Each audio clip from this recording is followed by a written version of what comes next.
Thank you, everybody. It is great to be back here, and it's great. Well, it was great to see you. Now I can't see you at all. But, here's the situation. We're here to talk about POW camps, and that's prisoners of war. Probably at the time, they were just called PWs. The POW kind of came in by the end of the war, but they would have little badges on them that would just say PW, or it would be painted right on the fabric at the time, okay?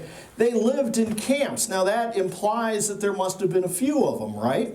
Well, the actual numbers are kind of astonishing. Essentially, starting in late 1942, America was invaded. We had 250,000 German and Italians prisoners show up here. They came off the boats, they got on the trains, and they got dispersed throughout America. And it's really interesting because if you go back and look and you read the things that these guys wrote, one of them said that was the first point that they started to think maybe everything had not been as they had been told. Because they were put on these trains and their American guards said, oh, no, don't crowd up. Always leave a space. That way you can stretch out during this. They're on Pullman cars. They can't believe this, because the one said, and the one guard said to him, well, what, you've never ridden a train before? He said, oh, no, our government always put us on trains, in cattle cars, in box cars, nothing but the best for us. And they were starting to wonder, and then it took not hours, a day or more to get where they were going. Think about it. You can go all across Europe in that amount of time on a railroad car. They were rather shocked. So that's where we are actually starting. Why? You asked some questions, and I want to make sure I take those. And remember, they are enemy soldiers.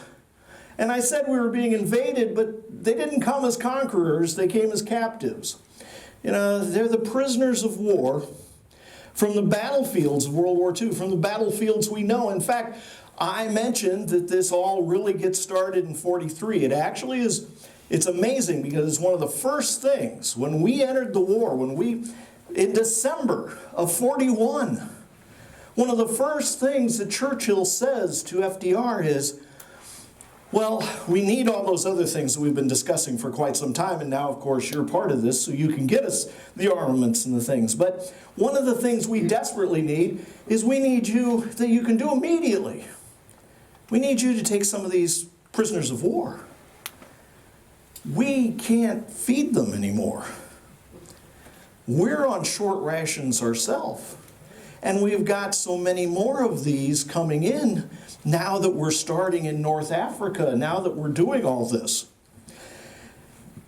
And FDR, of course, being FDR, said, sure. Now, of course, did we have any experience building POW camps? Did we have a clue about how to do that?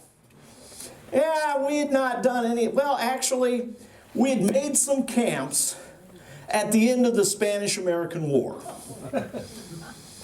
Okay, we were right on that. Of course, most of those were camps to say, oh, let's not have anybody come back yet because they're going to bring malaria with them. So we'll put our own troops in them, But, so with that, I need to get some nomenclature down, because when you go and read about any of these, what you're going to find out is this. When they speak of camps, they are speaking of the major camps, such as we talked about at Algona or Clarinda. Those are the major camps. The rest of these are what they call branches, and they will have a few people, anywhere from less than 100 to 500 or 600 in all of these other camps. But you've got the major camps that might have 10,000, that might have 15,000. Those are the big camps, and generally Iowa has 2 of them, as I've mentioned. Nebraska has 3. Kansas will have 2 or 3. Missouri has 1. You know how Kansas is. If it's at Kansas City, they claim it. That's all there is to it. So, point being that you've got these guys coming to America. They know no more about us than we know about them. And that's going to be an important point in all of this. And as I said, this was the point when they first got on those trains that they suddenly realized this is not, things are not exactly what we've been led to believe. And in fact, some of them believed that New York had been bombed flat. Imagine their surprise when they got off the boat and said, "Where are we?" and found out they were in New York. So, I want you to look at this picture. I don't know about you, but that's exactly how my dad dressed going to work in the 60s. You know, they look like typical working men from anywhere in the Midwest, but they're all prisoners of war, you know, at these camps. You know, we've covered a little bit of this just in mentioning it, but this is a forgotten part of World War II. You know, there are it's hard to track. The majority will say there's 250,000 or just under. Others will say there were 400,000. It generally breaks out to where they say there are about 370,000 German soldiers and about 50,000 Italians. There are only about 5,000 Japanese prisoners. Okay? So why the difference here? Why so many Germans as opposed to how many Italians? Well, remembering our chronology, where did America go to war first in World War II? In North Africa, right? They practiced their invasion in North Africa. And they ran into Vichy French, and they ran into Italians to start with. And those were the majority of what they brought back to begin with. And then as they made headway, they started bringing Germans. When, of course, is the biggest influx of Germans? It's going to be almost a year later after what? D-Day, right? And that's going to be an important break point. Because one of the things we see is that the character of these prisoners is very different based on nationality and based on when they came over. The early group of Italians aren't that upset about being here, as it will turn out to be. And many of them, many being a relative number, will find a way to come back, and we'll cover that too.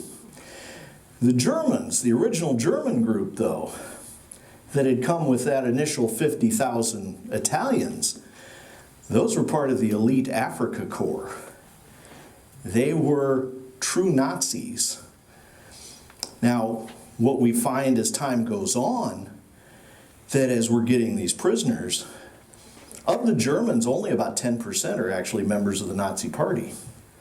But that initial group that came over, that were the German prisoners, they were true believers and definitely members of the Nazi Party. And that's going to make a difference going forward as well. Because one of the things, you know, Americans, even today, do we ask what your church is or what your party is or anything else when we first meet you?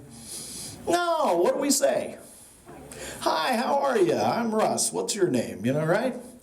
Well, as we start to meet these folks, we are not thinking about what that means when they are definitely part of the Nazi Party. And we're going to see what kind of an impact that has as well. So, I'd started asking you these questions. You know, I always ask framing questions to have you thinking about things as we go through it. Did you know there were World War II prisoners in the Midwest? And many of you said you did. Where were the camps? That's a big thing I want to cover. Why the Midwest? And what are the experiences of these people? And what are the experiences of the locals? I think those are important questions, aren't they? We'd like to know what's up with those. So, and as I said, one of Churchill's first requests, they were running short on prison space and they were already out of food. And as I said, from 42 to 45, almost 500,000 Axis prisoners are going to come to our country. Now, 3 million prisoners were captured by the Allied forces. 3 million. So we are only getting not even 1/5 of that, right? So, I mean, that is a difference. But the point being that this was a request that our allies really needed, but we did not know where we were going to put them. Now, you'll notice, we're talking about the Midwest. And remember what I said, the major camps are what we're seeing on this. There are 500 facilities, but remember, we're only looking at the major camps here, which is somewhere around 125. Okay, so you see, Iowa is only listed as 2 or 3 major camps, but there's actually, another 25 or so in Iowa where they are billeted, where they're actually at. And those are all those satellite or branch camps that I talked about that are much smaller. Okay, but notice the South gets a preponderance of these, right? So, what's one of the reasons why someone might have decided where these people would go? What do you think some of the concerns were? Demographics. Okay, what was that? Demographics. Demographics, that could be part of it. A bigger part is, what are you going to do with them, and how secure can we make them? And the biggest part of that is, one of the things they know, and there had been lots of issues, you've got a lot of important facilities on the coast that are important for the war effort. And they don't want, if they were able to get away, they don't want them to be able to sabotage that. They kind of figure in the middle of Texas or in the middle of Nebraska, you're probably not going to be able to sabotage anything that's really going to make a difference, okay? Might make a difference to the local folks, but it's not going to be quite as important. Now here's the second thing, though. You got to have somewhere to put them where you got room. And one of the things they were positive about Texas and they were positive about Nebraska was they had room. Right? Okay. So, this is a little closer just for the, more or less just for the Plains states. And now you start to see all those additional smaller camps that I'm talking about. Notice there's a lot of them in Minnesota, and I didn't mention them. And notice there's not a gold star in Minnesota, North or South Dakota. Iowa will run all 3 of those states. So Iowa becomes the administration of most of the states here. Kansas and Nebraska each administer their own, and they each have a large preponderance of prisoners. But for the most part, Iowa is taking care of this entire chunk. Nebraska will actually take care of these pieces out here because, as you can see out at Crawford, they've got one of the major camps as well. Again, major camps for Iowa, major camps for Nebraska. All right? But all of them have smaller areas. And this is a view of what it looks like as you get out toward Crawford. So you do have the barbed wire, you do have the double fences, and the big thing you have are all these buildings. What are those? They're barracks, right? So, and the interesting thing is, they didn't make them build them. They actually started building them before the guys showed up. So, in Europe, they were probably the labor that ended up building their own barracks, and thus they would have to stay in tents. Here, no, they were in barracks from the very beginning. And those are the pieces. Now, one of the things that does happen is, remember that FDR had to get rid of most of the New Deal projects as he went into the war. He couldn't do both, right? So a lot of these early ones will end up at the CCC camps that no longer have anybody there because, of course, all the young men have what? They've all gone to war, haven't they? In fact, just out of curiosity, how many people do you think in Iowa or Nebraska signed up?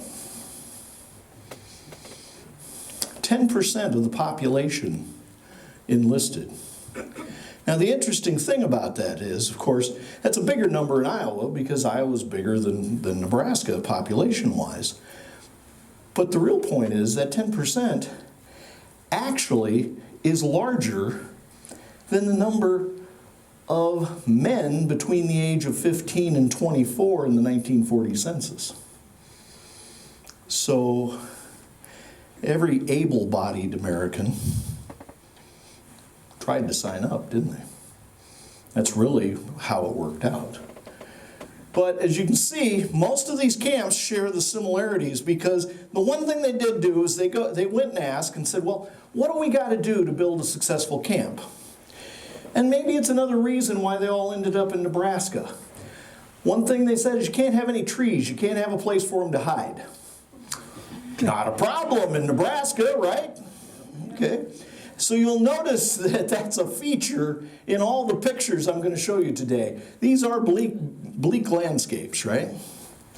So the point is they're brought to be safely confined and to supplement a depleted civilian workforce. That's the other reason they sent them out here.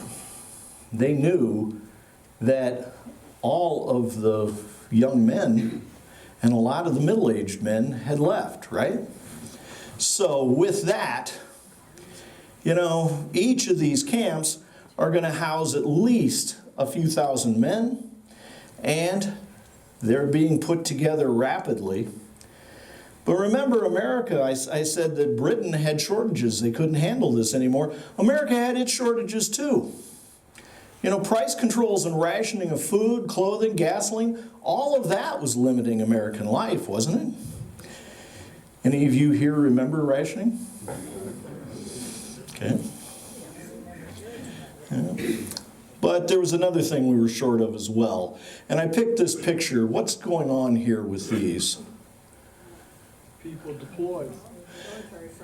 Yeah, that's telling you that a member of that, each one of those flags represents a member of that household that is deployed, that is in service and no longer at home, right? And of course, they would change color if the person died. But at this point, she's got the 3 flags. So, as I said, 10% of their population serving, and that's a big deal. Because, as I said, we've got rationing, we've got all these other things, but we've got a war on. We've got to make sure we're producing the food, and it's not just for our troops, but it's for the rest of the fighting forces as well. And this is an example because maybe we've forgotten, but farming at this point was still labor intensive, right? Today we've gotten used to the fact that you've got a piece of machinery and one guy can do a lot of things. Was that true then? No. And in fact, I picked this because, of course, when you were putting up the hay lofts, the hay mounds, that might be how you ended up doing it, right? To get it high enough. And that, of course, took a lot of people. This picture is actually before they'd all left. So now imagine trying to do that with just the farmer himself, who might be in his 40s, 50s, or older, right? So, and the women, maybe they wanted to come out to help, but could they? And why not? They've all gone to work at the factory jobs, right? Because at the factory jobs, you might have a wrench, and of course a wrench magnifies the strength. You don't have that wrench here, right? You know, the whole point of farming had always been, you know, how much can you pick up, how long can you hold it, and how far can you carry it? It was strength and stamina, right? You know, so whereas a factory job, stamina is important, you know, but not as important as all of it is here. They needed people. So when they started announcing all these, it takes a while. Now, in reality, Iowa doesn't start getting prisoners until 1944. Nebraska and Kansas will get them before that. But, you know, with all of this, these are pretty standard for the big camps. Anywhere over 200 acres, lots of prisoners in place. And as we can see, they will look like this. By the way, that's the American flag flying there, right? What's the one thing they do every night then? They play taps and they do what? Bring the flag down. But they also expect who to be out there? The prisoners as well, right? And that will be a point where the prisoners will push back later in the war. When they want to start trying to make trouble, that's one of the points they will start to make the trouble at, just to begin with, because it also allows them to see which one of their own members are with them to push back, or which ones are helping the Americans. Remember what I said, you've only got a few bona fide Nazis. The rest of these guys may say, I'm kind of liking the meals I'm getting here. I'm kind of liking the work. Nobody's shooting at me. Right? But of course, the Nazis do not like that. Thus, it becomes the flag ceremonies where they will use that to see who's with them and who's not. And what's going to happen to them at night if they have decided you're not with them? Yeah. A lot of those deaths will get written off as suicides when they weren't. So, as I said, Algona is going to become a major camp. We're going to look at each of the states here so we can see what we've got. And, you know, as we're seeing successes, they need a place to put these folks. They're all coming in. And what are they going to do with them? You know, most of Nebraska's work is going to be in the farms. They're all in the far distant areas. They're out among the ranches and the farmers. Iowa's going to have a lot more of other things. In fact, they had thought for Kansas and Iowa, they had originally intended, when they were putting this together, they're still thinking New Deal type projects where you put a lot of people to work, right? And what's one of the favorite things that the New Deal always put people to work on? Let's think of the Floyd River Channel, right? Places where if you have a lot of guys turning a lot of shovels, you get a lot of things done. It wasn't until they got out here and started building these things that they realized there was going to be far less of that and a desperate need for farm production, right? Now, what are the rules? What can you make a POW do? What can't you make them do? They can't do anything that would help. Technically, this is the tricky part. Can't do anything that would help the war effort for, you know, what we'd call the good guys, right? For the Allies. You can't force them to do that. And that, of course, was always the sticking points with the Nazis. They were saying, well, you're helping feed their troops by bringing in that, you know, the wheat and everything else. You're helping feed the troops. So you're helping the war effort. We don't want you doing that, right? And, of course, that becomes a big issue. But you can't have them do anything else, and you can't have them do physically, I don't know how to say this, physically dangerous work. But all of us who grew up on farms know you were doing physically dangerous work if you were out on the farm, right? It's kind of a joke and kind of not, isn't it? Okay, so this is what the officers' quarters look like. And that becomes the other thing. You can't get officers to do anything. By the Geneva Convention, you are unable to order the officers to work. Their job is to do what? Oversee their troops. Right? So, but all the enlisted men are expected to earn their keep. Now, this will be one of the most interesting things about all of these camps. They run very efficiently. In reality, by the midway point, even early on, these things are organized, well run, completely in control. And the thing is, that's all those officers, on the prisoner's side. They will turn those men out. They will do their items. They do everything. They do the cooking. They do the cleaning. They do, everything except the MP work. But even then, they are partially doing their own version of the MP work, aren't they? MP being military police. They're overseeing their people.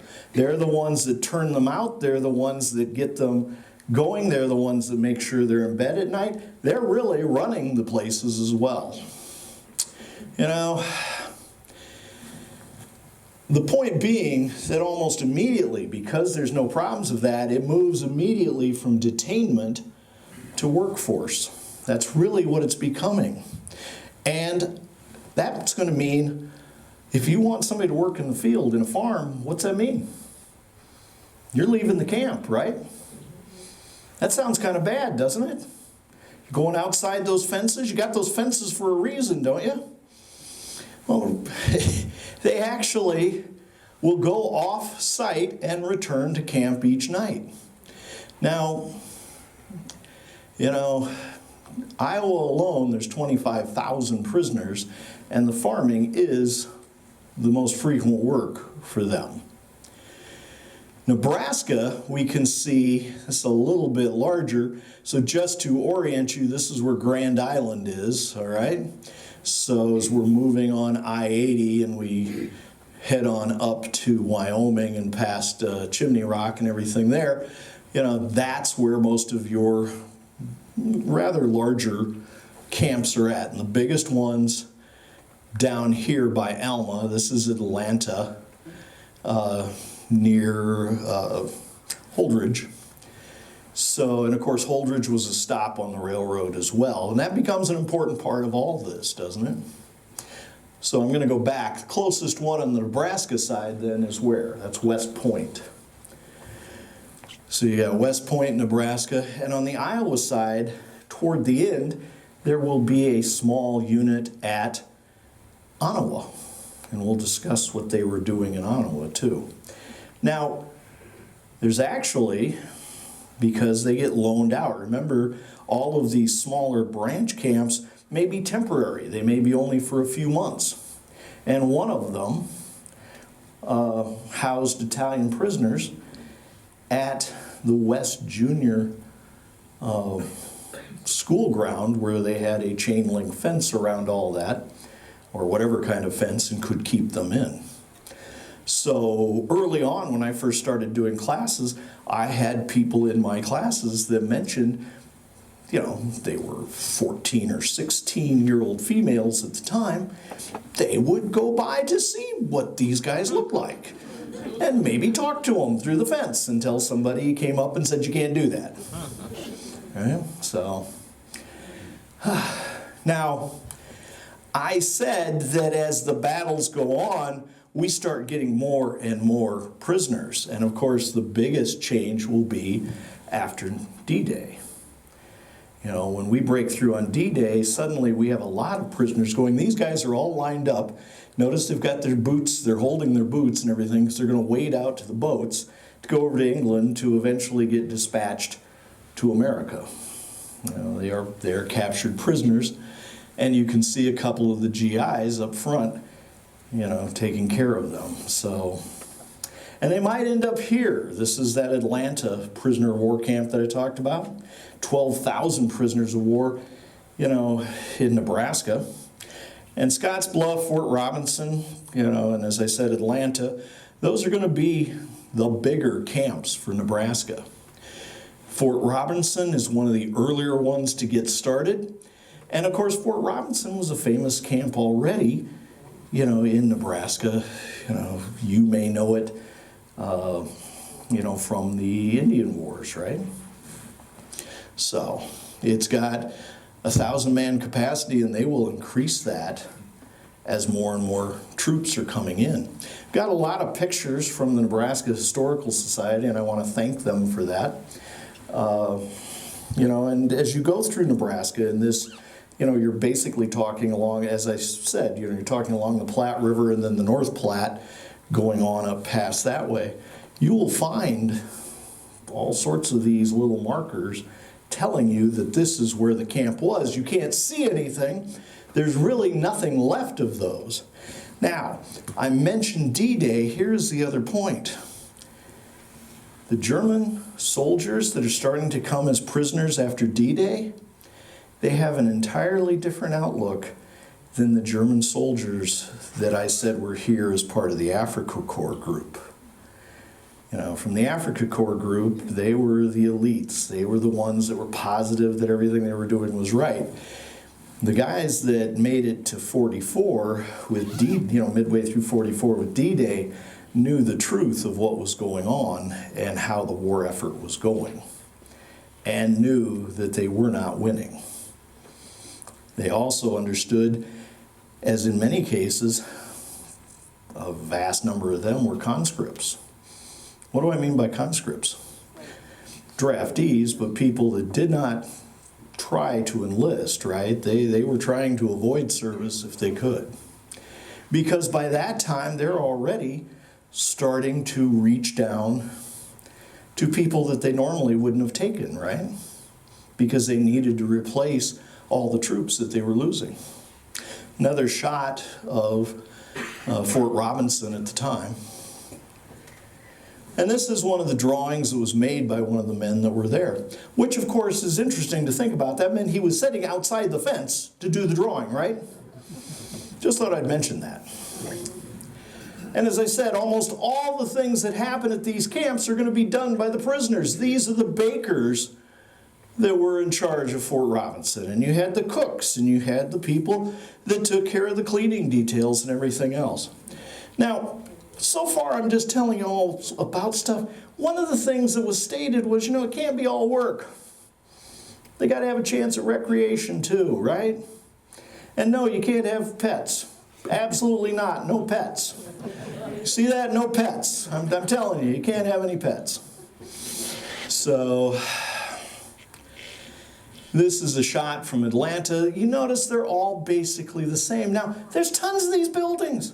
How can I be telling you that none of them exist today? What happened to all these after the end of the war? Oh no, there's plenty of good wood there. And I happen to know a house that really needs good wood.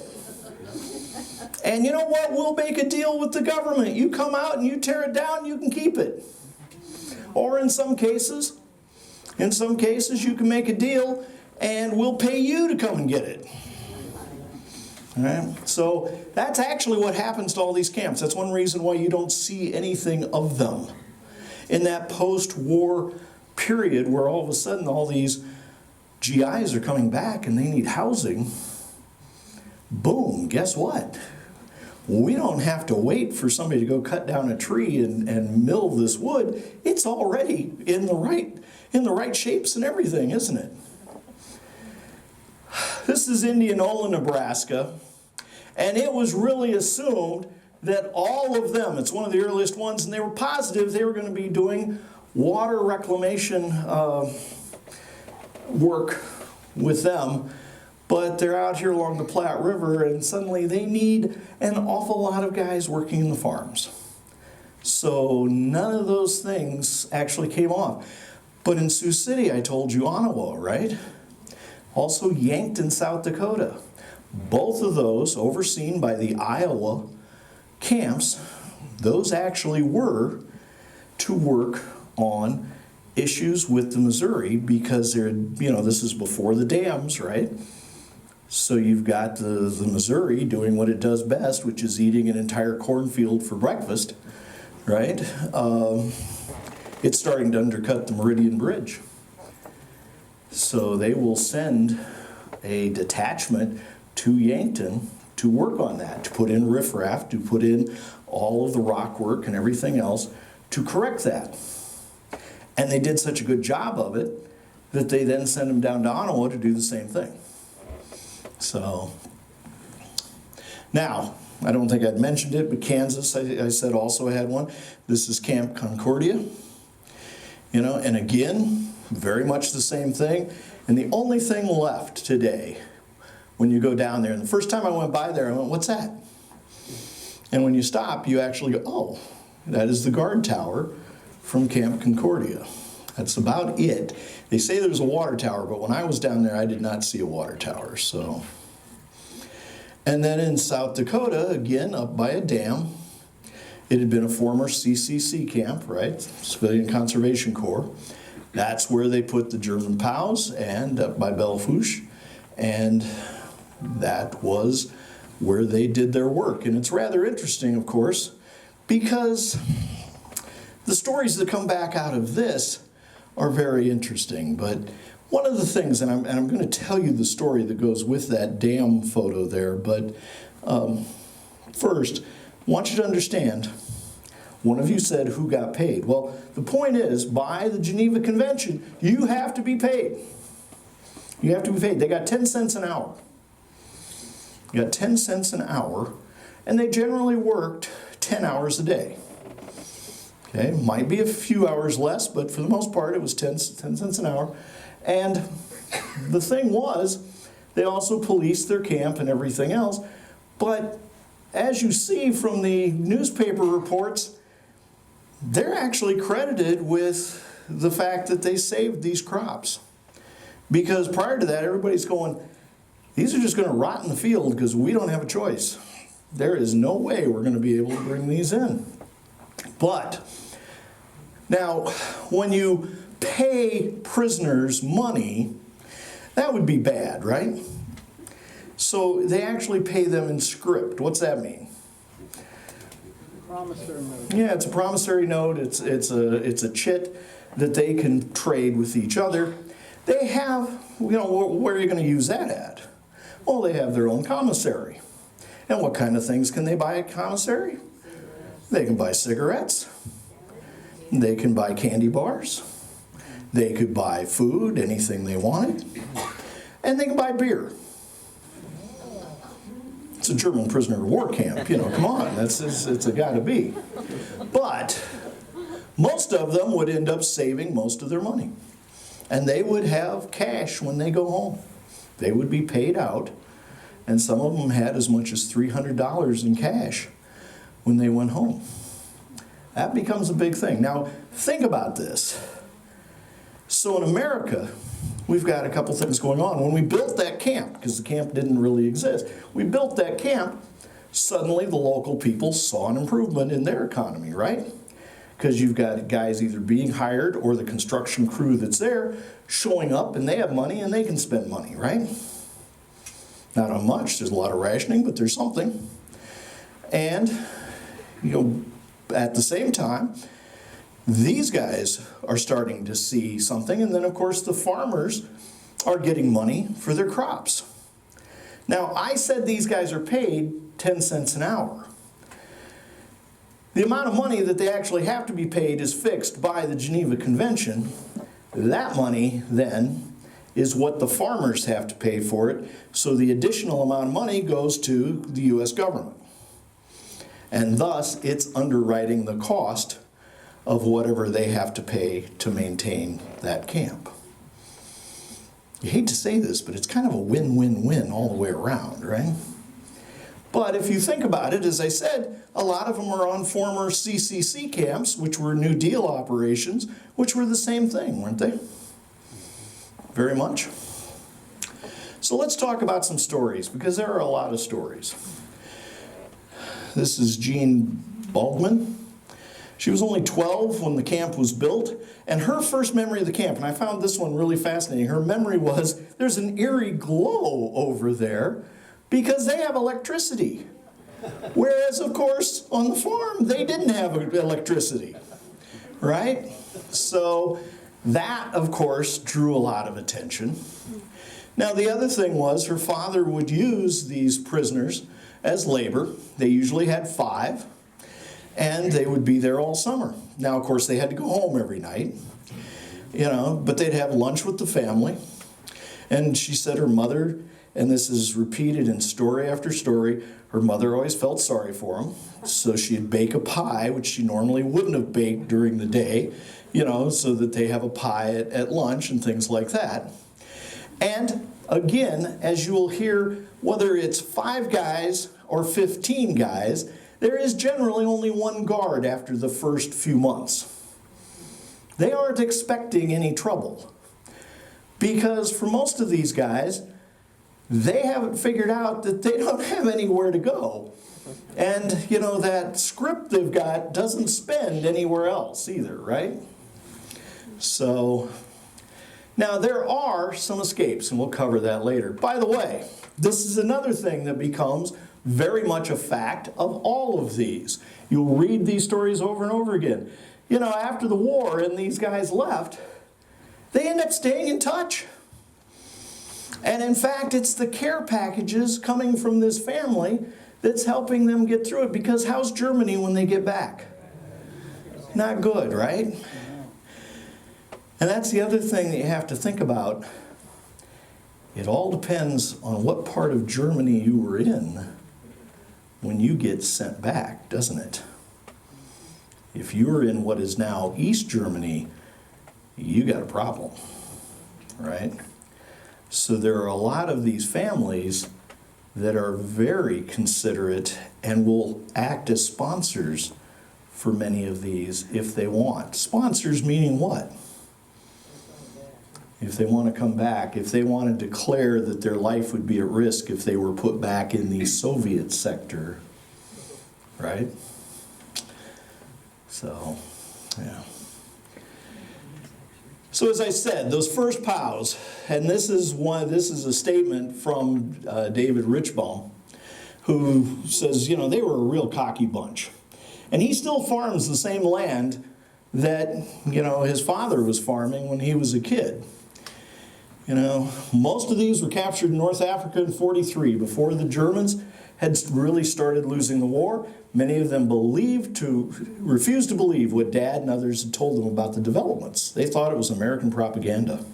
At one point, the kid remembers seeing this sergeant walks in front of his dad's mowing tractor, and he's shaking his finger at his dad, and in German is talking to him. And he asked his dad later, and his dad says, he said Hitler still ruled the world for months. And his dad, who spoke German, looked at him and said, yeah, and where are you?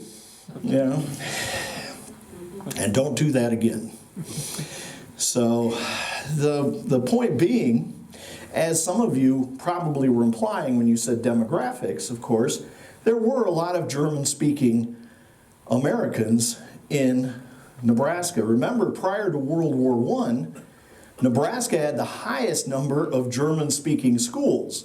Now, that wasn't because they wanted to have their own school. It was because the rest of the town didn't want the Germans, prior to World War I, being part of the town. That's why when you go into so many of these towns, on the other side of the creek is Germantown, right? Because that's where they were forced to live. They had their own school. But then when World War I occurred and we had the backlash against the Germans, all of a sudden Nebraska said what? Oh, you can't have a German-speaking school. You've got to speak English. But 15 years later, 20 years later, of course, either the grandfather or the father still speaks German. They could communicate with these folks, right? By the way, I was talking to a friend in New York, and he was telling me about his experience where he watched his dad with the POWs because they're in New York. And of course, I think I've told you all about the story where I kept seeing these guys walking around with FBI caps. And I kept going, FBI? What the? I wouldn't think.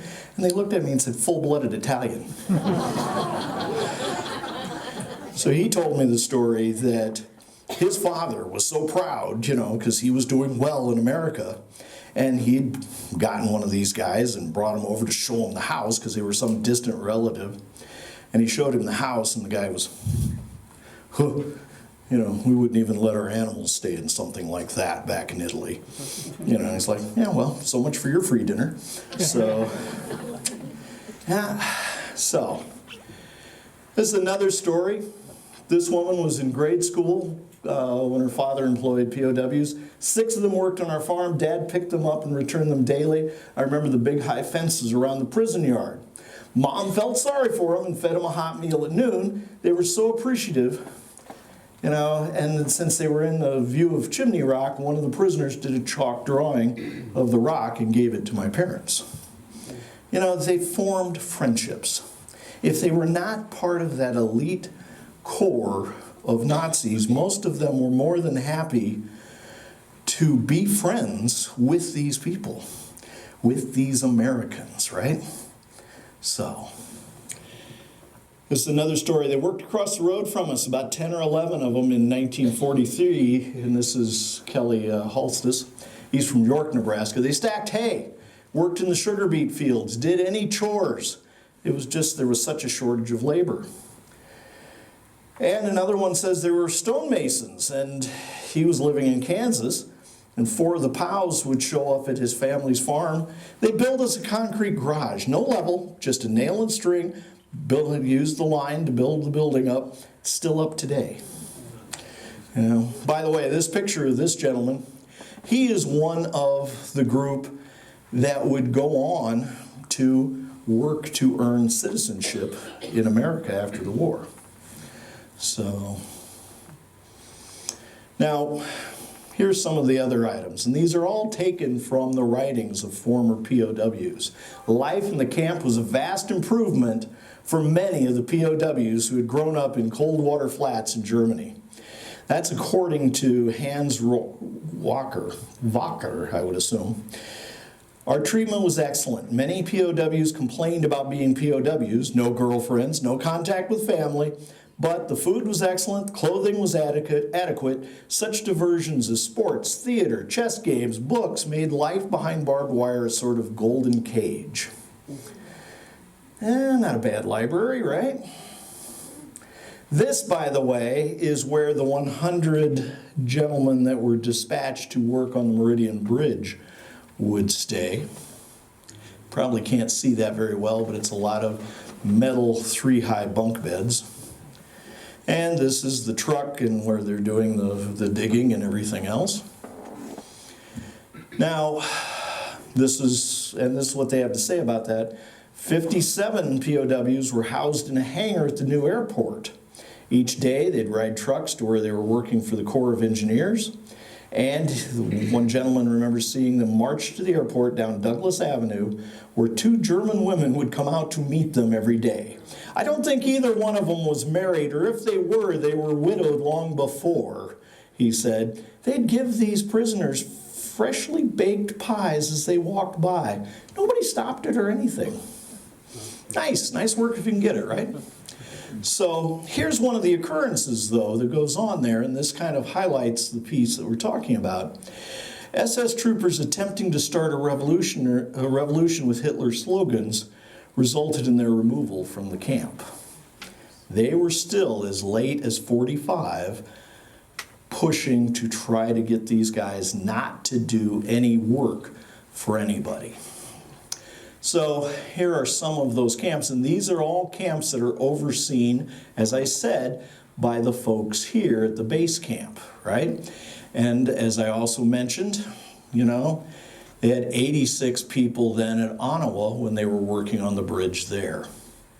So, just for the record, you saw all those in Minnesota. Prisoners were housed at the 4-H building on the fairgrounds, and after a local paper declared that 2 local women had sneaked under the camp fence to be with the prisoners, the commanding officer declared, "It just isn't policy for anything in skirts to come waggling feminine figures around here." Now we laugh, but think about how the local people felt about hearing about that.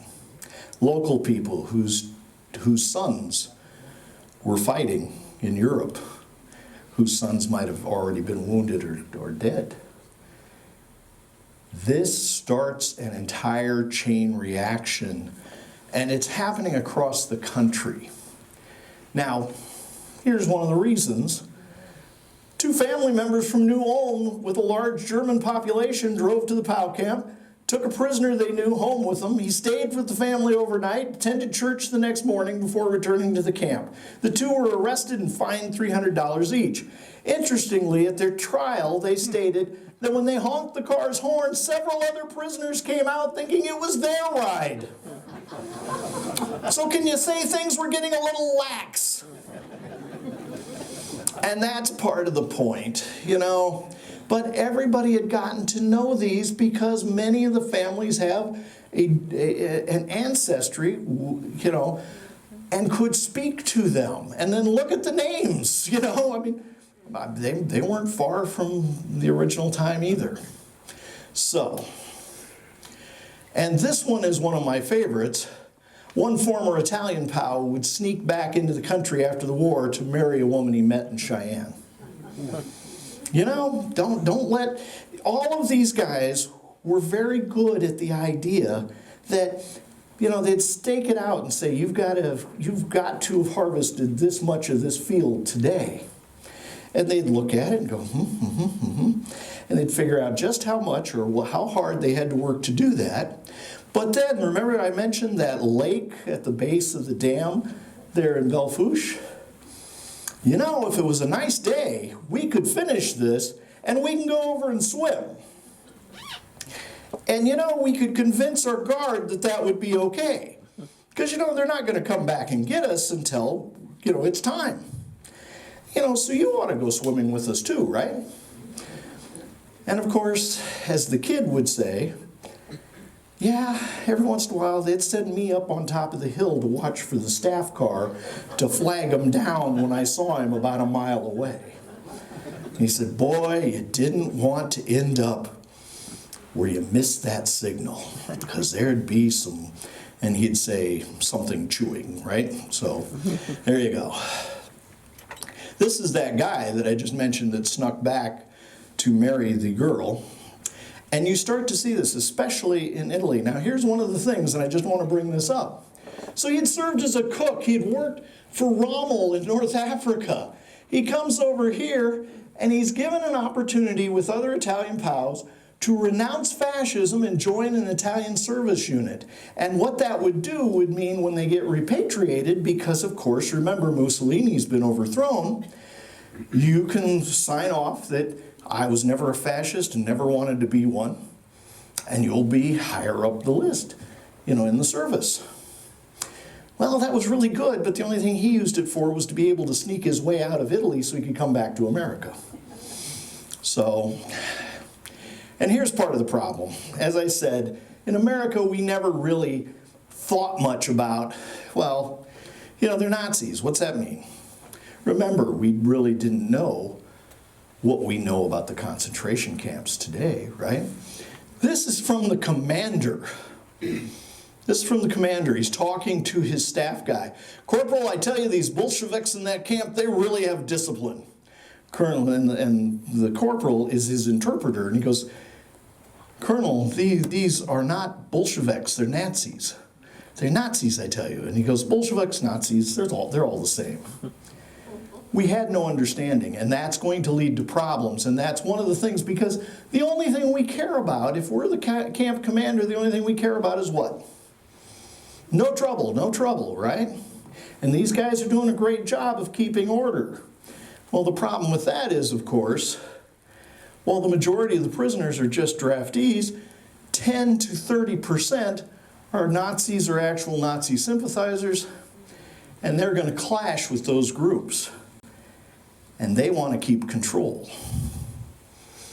And we're turning a blind eye to it. So that is a problem. Now, what's going to happen, there's no court-martials, there's no punishment, everything's been going great. Well, yeah, but we're only seeing the tip of the iceberg, right? So that is a problem. But when they do start to finally look, they start to realize what's going on, and what they do is they set up about 3 camps in Oklahoma that are designed just for SS and true Nazis. And if they give you any trouble, that's where you get put. By the way, if you got in trouble, what happened to you? You got detention. You didn't go out to work. You might be on short rations. That was it. They didn't do anything else. So, with all of that, you know, I'm just going to start to leave you with this. In an unpublished set of memoirs, a former German sergeant and prisoner of war thought back about everything. He said, you know, we took every opportunity to seek work details outside the camp, and they had to get their harvest quota, but they were able to enjoy the scenery because it was very much like Germany. And as he would get moved from camp to camp, he'd feel sadness for leaving these different camps and would continue working. He ended up in Oregon, of all places. But it was always the same. You know, if you did the work, you know, you could maybe, well, you know, spend time with the dog, have a good time. You know, all of this would work really well. This is that swimming pool. They actually have a picture of it. Nothing like, you know, getting your own evidence, you know. But these folks left behind drawings, sculptures, things that people remember. But they would also leave behind their memories. As soon as we were in American hands, we knew we had it good. All the things we'd suffered through before, especially hunger, it vanished just like that. Everything was perfect. He was a 17-year-old draftee. But as I said, nationally, we started getting stories talking about, with editorials entitled, Eden for the Enemy, you know, and we have an enemy in our midst. Now, you might think that these were news guys just looking for rating points, but yeah, it happened even back then, didn't it? Because that's what it was about. And, you know, the real point was they had captured a well-educated German near Rome, and he expressed the fact that he had heard it was an easy, carefree life in the United States as a prisoner of war, so please send me there. Now, the other side, of course, countered, that's what we want. We want them to surrender, don't we? You know, we don't want them to fight to the last ditch and the last man. But people, of course, weren't having that. You know, so bottom line, many of these prisoners would also take back with them and send their thank yous, because what they saw in America was what they felt they needed to learn to be able to create a democracy when they got home. And this gentleman would write to them about that he and the other prisoners would sit around the barracks in the evening to talk about what they could do to build a democracy when they got home. You know, it's amazing things. Some of them actually took college classes, and in Kansas, they worked it out where they would actually have accreditation. It's the only one that I'm aware of throughout the country. So, you know, it's these things, though, that we need to consider. I just told you these stories, so you'd ask, how was their experience? What do you think it was? Was it pretty good? It wasn't bad, right? Now think about this. What's that experience for them versus the experience of an American citizen that was a prisoner in Europe? One of the biggest differences there, of course, was food. They didn't have enough food for their own troops. They certainly didn't want to spend it on ours. And then medical attention was non-existent. All of those things these guys got over here. But in the end, in Europe versus in America, the death rate was about the same, 1%. So now let's think about this. What about the experience of American POWs that were part of the Pacific? You know, working with Japanese. The worst of any war at any time, 40% death rate. If you were lucky enough to survive to get off the Philippines, you probably still didn't make it. At least it was barely a 50-50 chance.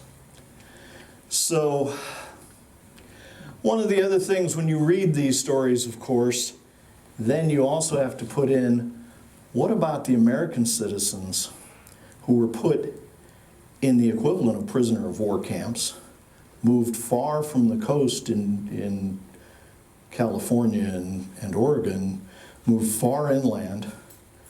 They lost all of their property. They lost their houses, they lost their money, they lost anything they owned. How about them? You know, how does that compare?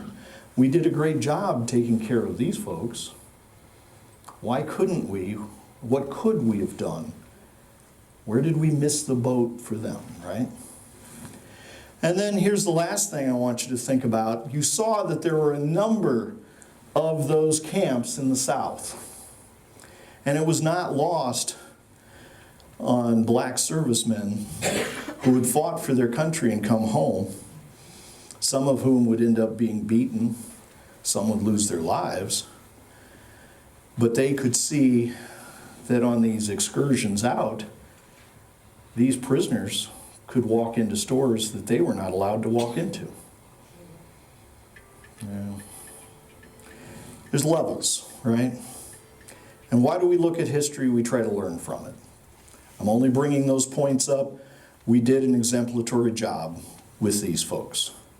We need to realize that there were other places we could have done better. And if that question ever comes up again, we should be thinking how to do it better, right? So, point being, these folks felt that they had it fine.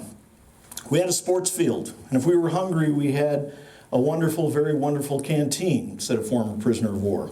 They had beer, cigarettes, their own bakery, theater, even had their own band. Some took up drawing while others studied on their own at the prison university, getting credit classes from the University of Kansas. And they all worked on jobs at nearby farms. When they went back, they found they had issues if they were in the Soviet section.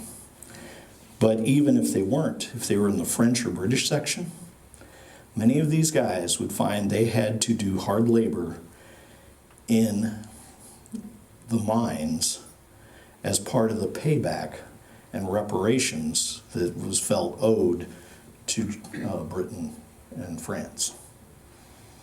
So many of them look back very fondly on America, and many of them, 5,000 former German POWs that were here, came back to live in the U.S. It's quite an issue, isn't it? Now, just to cover the last part, over the course of time, 2,222 German POWs escaped from their camps. Okay? All but a few were captured within a day. The others were captured within a few weeks. One group actually made it from Nebraska. One group of 2 guys made it from Nebraska to Pennsylvania. Okay? Now you can consider them very lucky.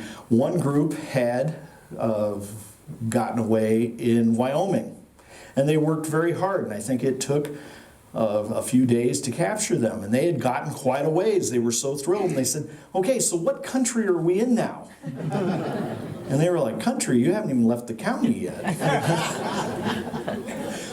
Of course, the best one, there was an organized escape. There was only one large organized escape, and they had it all planned out, and they were in New Mexico, and they were heading down to the river so they could float downriver and hide under the water if they had to. There was only one problem. There was no water in the river. Details. I tell you, it's just details. By the way, this is that story for how, they were still in the same county, and it was like, mein Gott, how big is this country? By the way, there were a couple of escapees. Now, this is a technicality because they didn't escape until after the war. They didn't escape until they're actually being repatriated, so they really weren't prisoners anymore, were they? He gets out of a prisoner of war camp, he takes on a new identity, and he's never recaptured. His wife finally gets suspicious after about 25 years because they're getting on in age and she wants to travel and he will not try for a passport. Go figure, you know. He finally tells her and she gets him to come out. He does so on the Today Show and he surrenders to Brian Gumbel. Now he'd been on the FBI most wanted list, but because he was not considered dangerous, he wasn't on the priority side of that list. And then their problem was, after they got him, they're like, what law did he break? I'm not sure. They finally ended up just letting him go. His wife left him. You know, go figure. You know, you can't have a happy story on some of these, but, you know, it's just... You know, we can laugh about some of these aspects. We're very fortunate, and we can be pretty proud of the history and the way we dealt with this. So on those original questions, did I answer? You know, we talked, did you know there were POW camps here? Do you have a better idea where the camps are? Why in the Midwest? Did we answer that?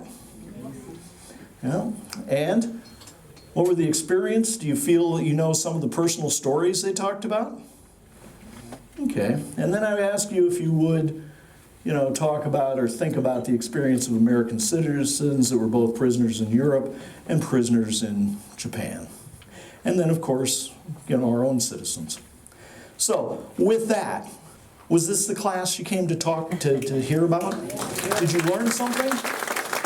Are you happy you came? If I were doing it again, would you come back? All right, then that's all I can ask. Thank you so much, everybody. If you have questions, I'm going to stick around. And I'd like to thank these fine people for putting up with me. And, you know, glad I made it. It was all good.